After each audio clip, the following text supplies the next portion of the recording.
The Disney Corporation has a very unique way of implementing their strategy for the parks. Very different from other entertainment companies or theme park companies. Disney defines itself as a company that makes people happy. That's the nature of their relationship with the customers that they have and with the staff. And it has a profound impact on two of the things that they do. First of all, in terms of the staff, when you're working in a theme park or anything to do with the public, there's a tremendous exposure to the crabby and unhappy and frustrated customers that are in every business that either come into your store or walk through your park every day. And you, as an employee, have got to be able to deal with that in a positive way and not take it personally. Now, since it's a relationship, most people take it personally. What does Disney do? Disney has turned around and said, nobody is an employee anymore. You're all members of the cast. And the cast are actors. You go on stage. When you're working as someone who's cleaning the streets in Disney, when you're a guide, when you're working at a concession, you're not an employee. You're a cast member. And the whole idea and the training that you get as a cast member allows you to create a distance that is sufficient between you and the customer so that you don't take it personally. So that when the customer comes up to you with a complaint, or the customer comes up to you and and you've been asked the same question 20 times before, you're okay with it. Similarly, because Disney defines themselves as a company that makes people happy, when they are trying to strategically plan how they're going to develop their parks, the question is not what ride is the scariest, what ride gives you the biggest thrill, what can we do that will really blow it out of the park for the customer. No, the question that goes around the table, and it makes an enormous difference, is how can we make people happy? It may have nothing to do with the rides. It may be certain concessions, certain merchandise, certain cleaning of the park.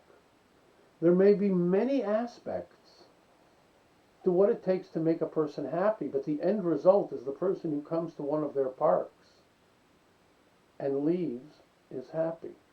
And I'll give you a small example of how it worked for me. I went to Disney. We rented a room in the park, and I was very particular. Before we booked the room, I said I need to have a microwave and a fridge in the room. No problem, sir, it'll be there. Come to the park, I'm checking in. Everything's great. They're very nice and smiley. I say to the young lady behind the counter, I just want to confirm that there is a fridge and a microwave in the room. And she says, oh, no, we don't have microwaves in the room. We have a little mini bar, like a fridge, but the microwaves are all in the giant cafeteria. There's about 20 of them there. You just have to go to the cafeteria, which is a 5-minute walk for you, in order to heat up your food. I said, you know what? That's not what I booked. When I booked, I checked very specifically that I would be getting a room with a microwave and a fridge. Not going to work. Now, I can tell you that I had a similar experience at Hilton, and the answer that the Hilton gave me, and that was a room at $800 a night, was, sorry, we don't have microwaves available in the rooms. The answer I got from the Disney employee was, "Excuse me, sir, let me get my manager." She went behind the curtain, the magic curtain, brought out the manager. Manager came up to me and she said, "Understand that you booked a room with a microwave and you don't have it." I said, "Yes." She says, "Give me 90 minutes. I will find you a microwave either in the prop department or I will go to Walmart and I'll buy one for you." That's what is called making your customer a partner in the business. So when we talk about that concept, there is a great example for you. So what is ethics? And what is morality? Well, ethics is the study of morality. And morality are the standards that we as a society have agreed to abide by in terms of right or wrong. So, for example, we think murder is wrong. Otherwise, we just allow people to murder each other. We've even created laws to protect people who are murdered. Maybe not protect them, but punish the perpetrators. Honesty is a moral that we agree to. So there's a whole host of morals as a society that we've agreed to, and that's what morality is. Ethics is the study of that morality, and specifically those ethics that are affected or cause an effect in the realm of business. That's what we're studying when we take this course. So certainly issues such as integrity, honesty, transparency, all of those things will make a difference. Once you understand what ethics are and what morality is and what business ethics is, now as you see that, so there's another couple things you've got to sort of know, and that is, how do we decide what's right and wrong? We come to a situation, someone's walked into the room, you come to work on a Monday morning, they walk into your office and they say, "I'm being sexually harassed." Okay, that's a big issue. How do I deal with that? So the first thing you have to do is collect the information. There are two kinds of information that you're going to be collecting. What we call descriptive facts, and the other are normative facts. What are the descriptive facts? The descriptive facts tell you a statement as it is. This person touched me. This person showed me this particular picture. Those are descriptive facts. They describe what actually happened. Normative facts are things that you feel. He said these words to me, it made me feel a certain way. When I walk by his cubicle, I feel in a certain way, or her cubicle. Those are normative facts. You might have said years ago, smoking marijuana is not a good thing to do. That's an opinion. It's a normative fact. So in the business world, we don't care about that. What we care about are, what are the descriptive facts that explain the situation that I'm now confronted with. So it's a very important differentiation, because if you start going down the path of normative facts, you're going to find yourself making decisions that don't really resolve the problem. And that's ultimately what we want to do, is to resolve the problem here.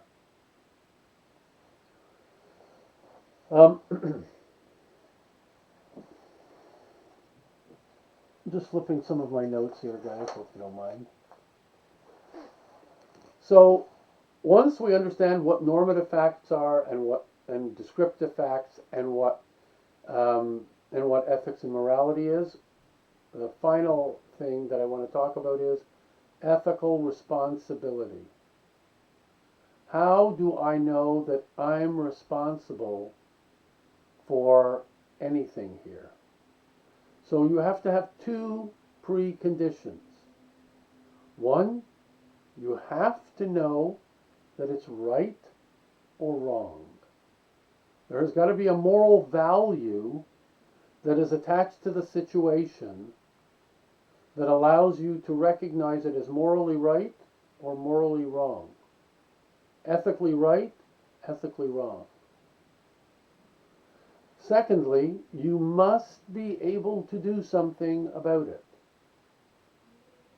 Now, the range of things that you can do will be from actually altering the situation so that that moral issue doesn't exist anymore. For example, you may have a company that is dumping its waste into the middle of the street and it's polluting the environment, and you're the GM of the company, and you have the right to say, stop doing that.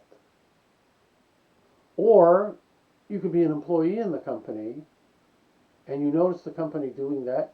Take some pictures, by the way. You can't tell anybody to stop anything, but you can speak to the general manager, you can speak to your supervisors, you can speak to the press. You try to involve enough people so that they can actually do something about it. So in order for moral responsibility to exist, and that's what we're dealing with in the course, is the moral responsibility of people. In order for that to exist, you have got to know that whatever is happening is right or wrong, and that will be a judgment based on many things, and that there is something that you can do about it. So those few definitions I think are going to be kind of important as you move through the course, because you always want to frame the conversation and the investigation and the decision making through that frame of reference. Is this ethically right or wrong? And what can I do about it? Obviously, whatever you do, you start off doing that which causes the least amount of collateral damage. So calling the newspaper so they'll publish an article and cause the company to shut down and throw 1,000 people out of work, that's not the first choice. Because as an ethical manager, you're trying to do the best for people. After all, the employees are one of your key stakeholders, one of your partners. You're trying to do the best for them, not get them all fired. So you have to, please, obviously, keep that in mind. There is a big question in ethics about the relative nature of ethical behavior. So I have to point out to you that using the word relative creates a tremendous difficulty in the field of ethics. Because if it's relative, it essentially means that it's adjustable for you and for me. So you may think that me yelling at you because you've done something wrong at work is ethically improper. I, on the other hand, think it's ethically fine, that you need that sort of discipline in the workplace. If we adopt and accept an ethical relevance model, then both of us are right and nothing gets resolved. And if you apply that idea to the entire field of ethics, anybody can say anything's okay. There's nothing wrong with sexual harassment in that sense. Because the person who's harassing says, well, that's not really serious, I'm only kidding. And the person who's being assaulted is saying, no, that's not exactly how I felt about it. So the bottom line with ethical behavior is there is a right and a wrong, a good and a bad, an evil and a not evil. That has to be there. Because if it's not there, you have nothing that you can do with your ethics to take it forward. You simply have a conversation in the ideas of two people.